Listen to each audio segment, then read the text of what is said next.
Welcome to my viewers. আজকে আমি রাঁধতে চলেছি চিংড়ি। আর চিংড়িটা কীভাবে রাঁধবো দেখতে থাকো আমার সাথে। আর এই মুহূর্তে আমি নিয়ে নিয়েছি চিংড়ি রাঁধার জন্য পেঁয়াজ, আলু, আদা, রসুন, লঙ্কা, টমেটো আর চিংড়ি।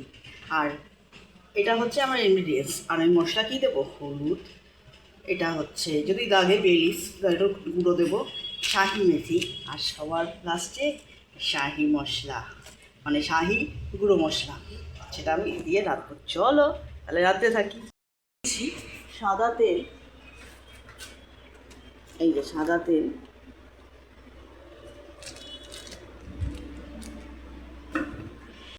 আমি ফোড়ন দিচ্ছি দারচিনি আর দুটো এলাচ, এটা আমি ফোড়ন দিলাম।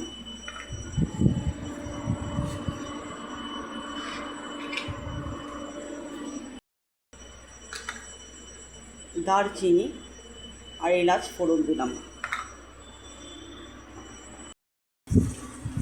একটু সাঁতরে নেব, এর মধ্যে পেঁয়াজ চিংড়ি মাছ,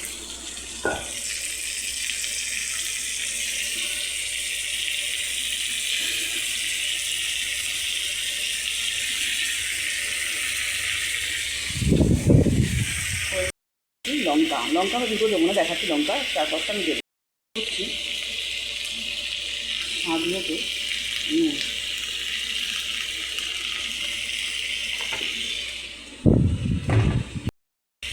অ্যাড করবো স্বাদ মতো চিনি।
একটু জল ঢেলে নিয়েছি, কিন্তু শুকিয়ে যাচ্ছিলো কড়াইটা, জল ঢেলে নিয়েছি একটু।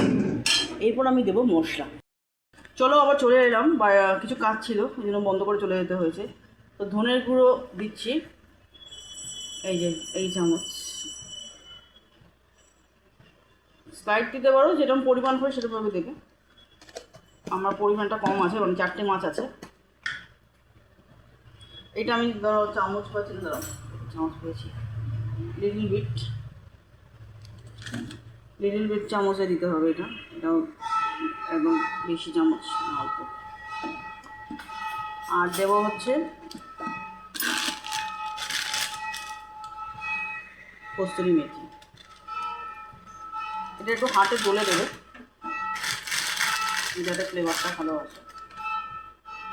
তো এরকমভাবে হাতে নিয়ে নেবে, নিয়ে এরকমভাবে গোটা গেলে ঘষে ঘষে দিয়ে দেবে, ফ্লেভারটা ভালো আসবে। লিটল বিট হলুদ দেবে, ছোট্টভাবে, মানে বেশি দেবে না, অল্প দেবে। হাত দিয়ে দিতে পারো বা স্পুন দিয়ে দিতে পারো, তো আমি স্পুন দিয়ে দেওয়াই বেটার মনে করি। এইটুকু দেবে, বেশি দেবে না, যেহেতু মাছে আমি হলুদ দিয়ে মাখিয়ে নিয়েছিলাম, তো বেশি দেওয়ার দরকার নেই। আর যেটা হচ্ছে একটা পপুলার মশলা, প্রত্যেক ব্যঞ্জনেই লাগে, বাঙালি ব্যঞ্জনে লাগে, যে কোনো তুমি এশিয়ার যে কোনো এসেই দেখবে, সেটা হচ্ছে গরম মশলা। এইটা নামার আগে দেবো। আরেকটা জিনিস দেবো, সেটা হচ্ছে লাল লঙ্কা। লাল লঙ্কাটা দিয়ে আপাতত আমার শেষ হয়ে যাবে।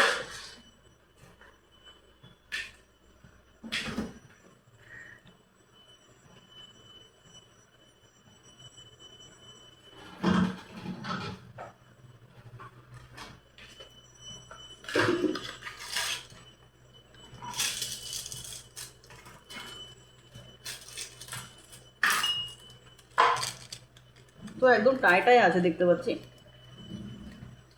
আমি এটাই দিয়ে দিলাম।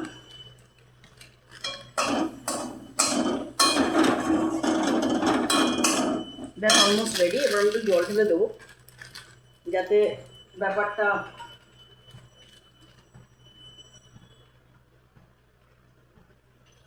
যারা যেমন জল খাবে, মানে যেরকম ঝোল খাবে, আমি তো একটু কষা কষা খাবো, গরম এত ঝোল খেতে ভালো লাগে না।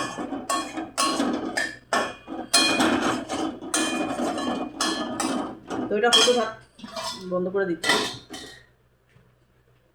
এখন আমি দিয়ে দেবো জল পরিমাণ মতো, যারা যেমন ঝোল খাবে বা যেরকম জল খাবে করবে। তো আমি একটু সেদ্ধ হওয়ার জন্য একটু বেশি জল ঢালছি, আর যেরকম যারা ঝোল খাও। তো আমার মোটামুটি ঠিকই ঝোলটা, আমার জলটা ঢেলেছি আমি, আমার এটা শুকিয়ে একদম গায়ে গায়ে লেগেই যাবে। আর লাস্টে দেবো সেই ম্যাজিক্যাল শাহি গরম মশলা, শুধু গরম মশলা না, শাহি গরম মশলা। কারণ এই চিংড়ি মাছের একটু বেশি গন্ধটা হয়। তো আমি সাউথ সিটি ফ্রোজেন কিনেছি, তো যদি গন্ধটা যদি বেশি হয়, তো খাওয়া যদি না যায়, ওই জন্য আমি শাহি গরম মশলাই দেবো। তো এটা হচ্ছে আমার শাহি গরম মশলা গণেশের, যেটা আমি পারচেস করেছিলাম তালতলা শপিং কলকাতা দিয়ে, বলে এক্সপো শপিং কলকাতা, হ্যাঁ এক্সপো শপিং কলকাতা থেকে। তো গণেশের এটা দিয়েছিল শাহি গরম মশলা, তো এটা আমি দেবো। দিয়ে দিলাম সেই শাহি গরম মশলা, আর এখন একটু নেড়ে নেব